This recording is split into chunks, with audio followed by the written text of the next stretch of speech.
Little tweaks and giant wins. Consistently, time and time again. I've been working on me, making little tweaks. I'm on a winning streak, making little tweaks 1 inch at a time. Create giant wins, I know it because I'm living my best life, living better than good. Welcome to the podcast with Jill Underwood. This is another episode of Little Tweaks and Giant Wins. Hello, everyone. Thank you so much for tuning in again. This is Jill Underwood with Little Tweaks and Giant Wins. I am absolutely stoked to have my guest on today. Renee Rodriguez has absolutely done some things that helped to change my life, change my voice in the world, and he helped me to name and gave me the strength to launch this very podcast. So please welcome Renee Rodriguez. How are you, my friend? I'm so good. It's so good to be here. It's so good to see you. And you give me way too much credit. You've got such an amazing story, and I'm excited to be here. Well, you really help me to find a good voice. So I appreciate that very much. Now, you have been a busy man. I saw you at your Amplify that we did in Vegas, the quick version of that a few months ago, and you have many Amplifies coming up in 2022. Yeah, we actually renamed that event. It's called AmpCon now for Amplify Conference. So it's we're thinking we're probably going to get over 1,000 people this next time. We're doing it with the Momentum Builder Conference, which is the day after ours. And so I'll be speaking with Gary V and Ryan Holiday and Hal Elrod and Bradley and some other really cool people. I am really making every effort to attend that. I really want to go to that one. I love Gary V. Do you listen to his podcast? I listen to him when I can. He's got so many different avenues of content. So it's, he's on TikTok. He's everywhere. So I think he's definitely has found a groove and a niche for what he's talking about. The one thing that I hear him say a lot, and then we'll get back to you. He talks about patience a lot. And I just love that. And I know that is something that I have been working on for many years. So, but tell me about, you've got a book coming out. You just launched a podcast. If you don't mind, share your story with my listeners so that they can understand who you are and what your strength is, because it is such a learning tool once we figure out the brain waves that you're teaching. So talk to me. Tell everybody Sure. who you are and your story. So my passion and my background is in behavioral neuroscience, and so I look at everything through that lens, the lens of science and what I would call applied science. And so I work with neuroscientists and scientists and psychologists and people that really do the research on what's happening in the brain, and with always this question of how does that work? How can I apply that in areas of communication, selling, influence, leadership, conflict resolution, you name it.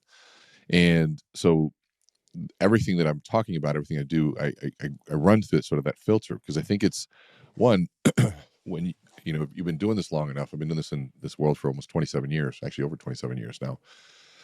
When we first started, it was difficult to get people's attention around thinking about human emotion and relationships and communication, and getting people to think about how to structure sequences and things like that, because it was seen as a soft skill. And in business, a soft skill was never very respected. And so now we're getting into things like, emotional intelligence, which can be one of the most expensive skill sets not to have. And so it's where, you watch companies losing talent, millions and millions of dollars worth of talent in production because their managers didn't have the emotional intelligence to have conversations. And so, I laugh now when people say, "Oh, those are soft skills." I said, well, there's a hard cost to all of those soft skills if you don't have them. And so my journey through that started, 27 years ago, working in change management with a company that used brain research for managing massive scale change, typically very hostile work environments, and creating transformation there in just 2 days. So working, with the reality of change, there's theory, there's things we say, well, there's thought process on it, but then there's the application and practicality of how do you actually implement change, and dealing with the resistance that people have to it. So we've been through, over 100,000 people going through a processes of that. And so we've got real life experience and real applicable information that's been tested. And so it's beyond theory and science driven, but it's also extremely practical and applicable. And so my journey kind of led me through that with the sales background, the brain research background, change management background, working with leadership teams, and all that kind of led me down this path of understanding influence and how we influence behavior, how we influence ourselves. And the conversation around influence is really just a fancy conversation around leadership. So it's that's kind of how I got here. I love that. There's something that you taught me to do that I think about every time I'm making a video and scripting a video, and it's to speak from your heart in sequence. Can you dive a little deeper into that? Yeah. So the phrase out of context it's interesting. You speak from the heart in sequence. Okay, so what does the heart mean and what does the sequence mean? Is what I always go to. The heart means three things. The heart means your beliefs and your values, as well as your memories. And so your values and beliefs are typically formed between the ages of 9 and 13. And so it requires access to memory to get to those. So values, beliefs, memories, that's your heart. And a lot of times we don't bring our heart to work in our communication. Those are things that people say, well, I don't share personal. That's another way of saying I don't share my heart. I don't share what my personal stuff in a business setting, or, I don't know if I want to get that personal with people. But yet in the same breath, they're saying, I need to connect with this audience. And so it's the heart that connects. It's the values alignment that connects. And so we need to teach people, and what our course offers is how do we teach people how to connect from the heart and connect to their values. And really what that means, it's not just this airy-fairy sort of heart-spoken language. It's here's what I believe in the world. Here are the values that are important to me. And those are the things that we either attracted to or repelled by. But then there's this concept of the sequence. And there are people that speak from the heart out of sequence. And the example, have you ever told somebody you love them too soon? It was from the heart, but just a little too early. Yep. First date. Wow, I think I love you. Whoa, hold on a second. Slow down. I'll call you. You don't call me. I'll call you. Or maybe you took too long to say that I love you, and it's too late. So there's a magical sequence to how things are communicated, and what we teach is there's in the backdrop to it's actually, it depends on how technical you want to get, because I've gotten a lot nerdier even since we met around what framing means and where the constructs of reality in terms of how that works. But it really comes back to how the brain processes and understands information and reality. That's really what it comes down to. Wow. I think it's fascinating, but the whole brain thing is fascinating to me. Let me ask you this. So you have, and through your conferences, and you have really made a big impact on the world and a lot of mortgage people. How does that make you feel when you have such a big impact on people? Well, I don't know if I look at it that way. I do know that anytime I do get a chance to make an impact, small or large group, it's obviously fulfilling. It's obviously feels like the full circle of purpose. And, I think that we all want to have impact. I think that's the purpose of influence, is creating significance and impact. And because if you don't have impact, if you don't have influence, we feel insignificant, right? You tell a joke, no one laughs. You sell a product, no one buys. And you set a vision and no one follows. You feel insignificant because you're not making an impact. But if you can tell a joke, people laugh. You sell a product, people buy. You set a vision and they follow. All of a sudden, now there's something there where we feel significant because we're making an impact. And so I think that the more we're able to make an impact, the greater our significance is. We feel significant, I guess, and of purpose. But there's sort of a double-edged sword to that, because people will say, I want to make a bigger impact. I want people, I want to get a standing ovation. I want to do all those things. The moment that you search for that, though, is the moment you lose it. And it's really interesting, because you see the people that are searching for the mic drop moments, and they're trying to do all these things, and what ends up happening is we're doing it for the wrong reason. And so, Jim Rohn had this great quote. He says, "Don't impress, learn to express." And that little mantra is what I think keeps me in line of saying, okay, I'm not trying to impress people here. I'm trying to express what I believe. And if I can learn to express what I believe boldly, and I can explore the thinking behind what my beliefs are, then that will attract people that believe the same things or that are wanting to understand those beliefs more. And if you can take that journey, I always kind of take the contemplative route in speaking. How do I make people think? There's a lot of people that take sort of the adrenaline rush route of speaking, rah, rah, run around on stage, slap your chest and, scream louder and all those things.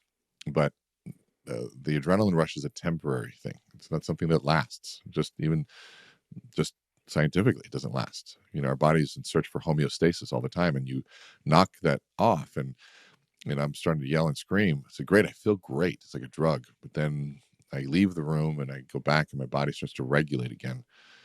And that emotion is lost. And so I want something that lasts longer. And so I think when we start helping people see the world differently and helping people understand categories by which to understand things that they didn't understand, maybe they understood them intuitively, but we give them words and science, and those kinds of things last longer. That doesn't mean we don't use emotion, but we're using things that are more from an inspiration standpoint, which means that they're connected to values. I agree. I love that. Tell me about something that you are passionate about right now. What's going on in your life that just gives you great passion? Oh, wow. Passion. You have a lot going on. Yeah. It's funny. It's right now it is, I think I was at almost 50,000 miles last month on travel. Wow. And this year has been over 210,000 miles. I still have 6 more trips to go. And so it's been on the road, but it's also when you get in front of people and you help people see what they can do, you help somebody structure their message and see the connection between what they do and what they're doing in terms of and where it comes from, what their origin story is. And when people realize they have a pretty cool origin story, that they came from somewhere, and that helps them put some meaning around their life and purpose around their life. And it's just so much fun to watch that. And it's fun to watch people who are inherently really, really good, but haven't learned the body language to be congruent with their message. And so there's an incongruency where their body language is screaming insecurity, but their content is really brilliant. And then when you can help align that, you see the confidence shine and their message becomes stronger. Those kinds of things I just absolutely love, because they are like life hacks, if you will. They're like secrets. Somebody once said it's like a cheat code, if you will, for, like games have cheat codes, right? But life has some certain cheat codes too, or hacks that you can do, but it's fun to watch people sort of grab a hold of those. And so that's great. I love to cook. I love music. I love spending time with my kids and family and all that sort of stuff. And I love to travel. I love the beach. So those things as well. So regarding what you were just talking about our story and our origin story, why do you think people just don't do that? Were we just not taught to tell our origin story and about how we got where we are? Is it that we really feel like people aren't interested? Why have we not just instinctively done that over the course of our careers and our time on stage in front of people? Well, I think it's a little bit of everything you just said. I think one of it, there's a humility involved for sure. And there's a sense of, why would anybody want to listen to that? Right. So you get some of the best leaders are humble leaders. And so humble leaders will be like, well, why is anybody watching me? And that's a big mistake, because they're the most watched and they're not realizing that. But then there's another thing too, which is interesting. Successful people have a common trait, which is to have a very short memory around adversity. So that, your story is it's amazing. And what helped you survive was not dwelling on it during it and afterwards. You didn't dwell. And so by not dwelling, you were able to move forward and create new experiences and new relationships and new things. And then I come around and go, hey, let's talk about your origin story. And you're like, what are you talking about? Life was pretty easy. I'm like, wait, hold on a second. No. It was not easy. It's like, oh, please don't make me. Well, it's almost, but some people, there's ones that we don't want to revisit. There's others that just kind of forget. Mm-hmm. And because they have a short memory around the adversity, they tell the story as if it was easy. I was just with this group that we were here in New York, and we had one gentleman that had been through all sorts of stuff. And I mean, God, man, just the stories that we heard at this last one were just mind blowing to me. I mean, I just can't even begin to share just the depth of the challenges that some people have overcome. And it just literally makes me go, I have nothing to complain about when I hear some of these stories. But somebody that right now is ridiculously successful. He's got a huge following on social media, right? He's in great shape. He's got a video crew that follows him around. He shows up there, and the first impression is that wow, this guy's got everything perfect, and that's how he comes off. And he's not obviously he's worked hard to put off a really, really good brand. And and he's wanting to he's becoming a keynote speaker, he's getting more influence, and he's growing in that arena. And the challenge, of course, is when you're screaming perfection like that, it's nobody can grab a hold of it, because there's nothing human about perfection. The human experience is imperfect. It's one of the most human things we are, is our mistakes and our falls and our blunders. Yeah. And when he was telling his story, it made it sound so simple. And I said, wow, I go, it must be great that everything you just did worked perfectly. You must have not had any challenges. And he looks at me like I'm crazy. He goes, what are you talking about? I said, well, it sounds like everything was perfect. I go, was it? He goes, no, not at all. I'm like, I didn't think so. So what happened? And we get into drug and alcohol abuse. We get into addictions, and we get into all of these things that are like the realities of crawling. Now we're calling it, you got to dip into the valley of death every once in a while and tell the story. And the reason we don't want is we forget about it, because why would we dwell? Because dwelling is not going to get us moving forward. So that's a really good skill set. It's just not it doesn't help you in the storytelling. And so we have to go back and relive those things. But what happens, and this is what was the big lesson, when he went back and shared those stories, the camera crew that was in there from a couple different countries, they said, when you told, I give them a chance to kind of give feedback at the end. Hey, what'd you guys think of today? And the guy goes, I've been watching and listening to your stories. I've never been surrounded by these successful people, and it just felt untouchable. But when you told me what you went through, it made me realize, and you validated for me that maybe I have a chance too, because I feel like I'm there now. And when you tell that story of the challenge, you're dipping through a part of life where a lot of people are stuck. And if you're stuck in that depth, in that deep, dark place, and you watch people be successful and make it sound like it's easy, for those people that are stuck in those dark places, you go, wow, it's so easy for them. I must be even worse than I thought, because it's so hard for me. And it's not that they're intentionally trying to make it sound easy. They just don't remember the difficulty, because they just kept pushing. But when they stop and they recount that, now those of us that are stuck down in those hard places can go, hold on, they were like this too. They understand me. Maybe there's hope, and there's a rejuvenation that kind of happens there. And so it's interesting. So I think there's a lot of reasons why, but I think it's powerful for leaders and to recount those stories, not to dwell in them, but to share the reality of the journey. And that goes back to the hero's journey, the rise and the fall, and the crawl back out of the hole, all those kinds of things. I completely agree with that. That makes so much sense. I just had this past weekend on a Facebook post. It was one of those, we're like, oh, your memory from 9 years ago. And I reshared that. And it was like, okay, I've never really shared the depth of what I was going through 9 years ago. And it's amazing how many people will come out and say, but look at you now, right? So yes, you've taught me a lot. So what do you want your legacy to look like? What will that be for our world? Oh gosh, what do I want my legacy to look like? Oh man, it's you can keep it simple. Obviously, I want to have made an impact. I hope that I've helped people find their story. I hope and you have.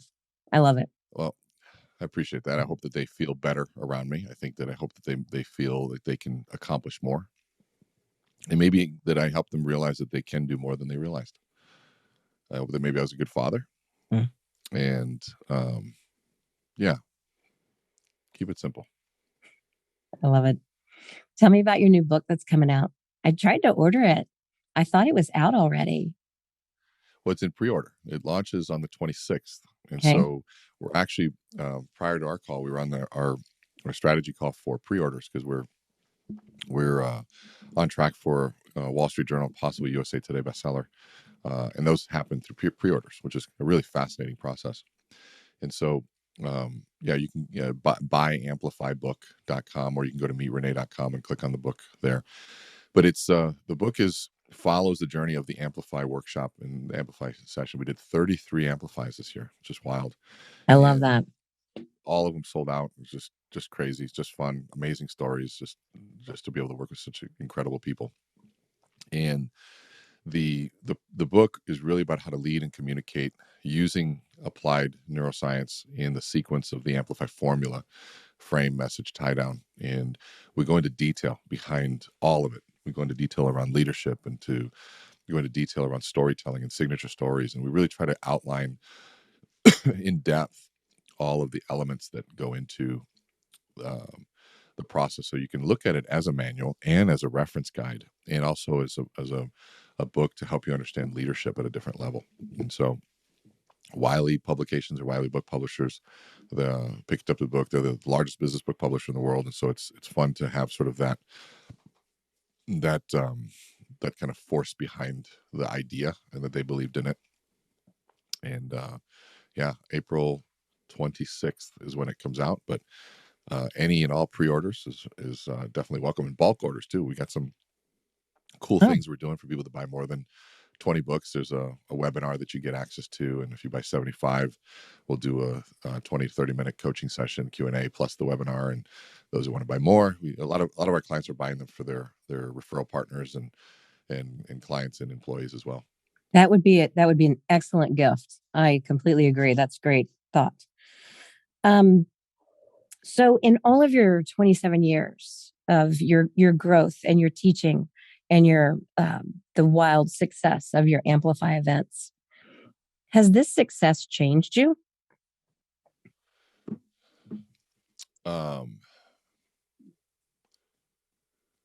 So when you say success, it would force me to believe that it's success. Do you not think it is? Well, what is success? I think that's the bigger question, right? Like, what is success to you? It's funny. I'm so uber philosophical, so I always ask these questions, right? And so, I believe that there is no destination in what we're doing. There's only a journey, right? We're not alive in a destination. I'm only alive in a journey. And so, am I on track or off track is how I look at it, And so, the thought of success feels finite to me. It feels like an ending versus a journey. And so, I would say, to me, have I found success on the journey? Yes, I'm so grateful for the fact that people are buying into this and believing in this, and that it's impacting lives. I feel like we're just getting started, though. I literally feel like it's just beginning, even though it's like 27 years of trying to get here. But I was talking to my son, and I said, and he's like, Dad, it's like really taking off. I said, yeah, it's kind of cool, isn't it? And I said, and he's going into what he wants to study, what school he wants to go to, and I said, and how many of those 27 years did we struggle? And he smiled. He said, a lot. I said, and how many of those 27 years did I get offered to do other jobs? I would have been millions of dollars selling X, Y, and Z. And I always turned them down because I loved what I was doing. And I said, so you have to love the journey, because you have to fall in love with the journey. And it's, if you don't love the work, if you don't love the journey, then what's the destination? There is no destination. I mean, there's no making it. I just don't believe that, because yes, you can hit a goal. But science shows the moment we hit a goal, dopamine goes away. Mm-hmm. Dopamine is sort of what we're in search for. And dopamine isn't about the achievement of a goal. Dopamine is about setting the target and going after the goal. The moment we achieve the goal, dopamine secretion goes away. And so that's why we set more goals. And so the pursuit is what's exciting. And am I on track or off track? And that's kind of like, do I feel on track? I feel 100% on track. Do I have more room to grow? Oh my God, there's so much room to grow. I have so many things that I need to improve upon and get better and more efficient at. And we're partnering with a MBA program, neuro leadership program in Italy, that is just blowing my mind. They want access to the application knowledge that we have, with the 100,000 people we've worked with. And I want their science and neuroscience, and we're working together, both excited, saying, I've got the applied side, they've got the research side, and we're learning new things. And we're just started, and so it's like there's never an ending, and we're always in it. And so I just feel fortunate. That's a beautiful answer. I love that. On track or off track. That's powerful. I see behind you, there are a couple of lighthouses. Tell me the significance of your lighthouses. Oh, you're going to make me go there, aren't you? Mm-hmm. Well, I think lighthouses are fascinating.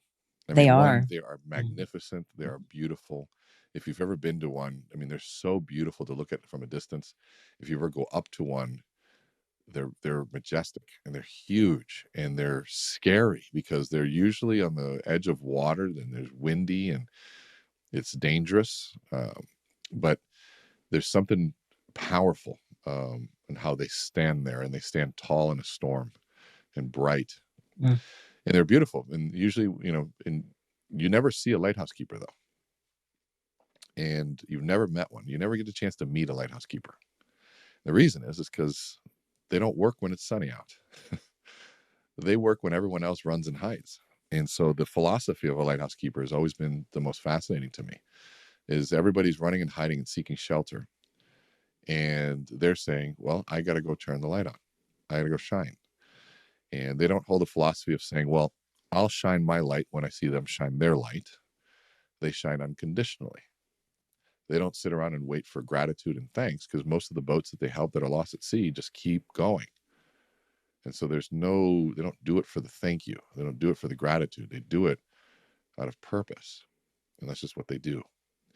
And you hear the old stories of them running up and down, when the storms are big, they run up and down the shoreline, and they light fires, and they have to carry kerosene and rocks and from miles away, because there wasn't just the heroic nature of what it was, and how scary, and the waves crashing up against the lighthouse, and they're still there.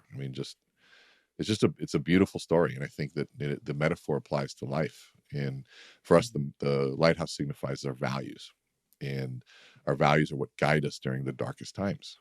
And they're not much of value when times are easy. It's easy to lead when times are good.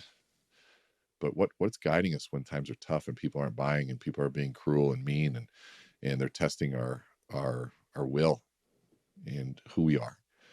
And it's our values. And so I share that with my son. I share that with my children, and use that as sort of a metaphor to say, if you're in the middle of a group and you're about to do stupid things, maybe that group is out at sea and they're lost, and you got to decide, are you going to be a lighthouse, or are you going to be a lost ship?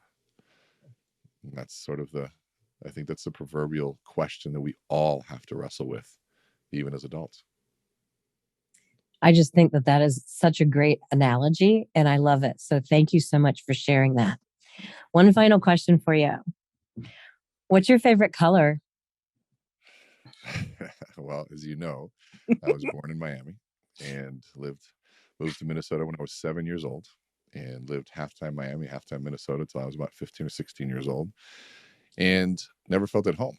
But if I was on a beach and I saw palm trees, I knew I was close to my friends, my food, my music, my culture, the things that made me happiest. And so my favorite color is green. So my friends listening or watching this, the next time that someone asks you what your favorite color is, it's not just blue or green or purple or pink. There's a reason behind it. And that's what Renee teaches. Renee teaches us to find our why, to find our internal compass, our lighthouse. And I hope that you will follow him, listen to his podcast. He's got a brand new podcast. What's it called? That's the neuro side of influence and leadership. The neuro side. It's really good. It's amazing. And the book, I can't wait to see the book and buy multiples of your book. And I can't wait to see you in person. I totally want to do an in-person Amplify with you, or AmpCon, now that it is. We did the virtual last year because, of course, it was the tail end of COVID. And I love the way that you pivoted during COVID and put your events online. That was, of course, brilliant. So if you just thank you so much for being here today. What final thoughts do you have to share with everyone listening and watching today? Um, well, I would say that the reality is that I think there's a worthy journey for all of us to go on of to identify our story. And when I say identify, it's not a creationary process. We don't look forward to our story, we look backwards and we uncover. It's almost like a historical archaeology of our life, and we go back and we unearth, and we use the brushes, and we brush away little pieces and find the bones, and all those little stories that make up who we are is, I think, a very worthwhile journey. Understanding your biography, your bio, and you're just who you are is cool. I think it's good for your kids. When your kids realize that they come from a cool story, it raises self-esteem. It helps us understand who we are. And so all of us have a story. All of us have a journey. And and never, ever, ever compare it to anyone. Perspective's important, right? To realize that we are fortunate, we are lucky. But don't compare your story. Honor your story. Look at what it's done for you. Yeah. What you're honoring, what you're healing with it. And notice how your life now is a reflection of it. Usually to honor something that happened good in the past and to heal something that was missing. Usually we become the leaders that we needed when we were growing up. Sometimes we become the parents that we needed when we were children. So take a look at those things and enjoy the process, be curious by it, and dig in as deep as you can and learn to share it. The world needs it. I love that. Thank you so much for being on today. It's so good to see you. Thank you, everyone, for tuning in. I appreciate you very much. We will see you on the next one.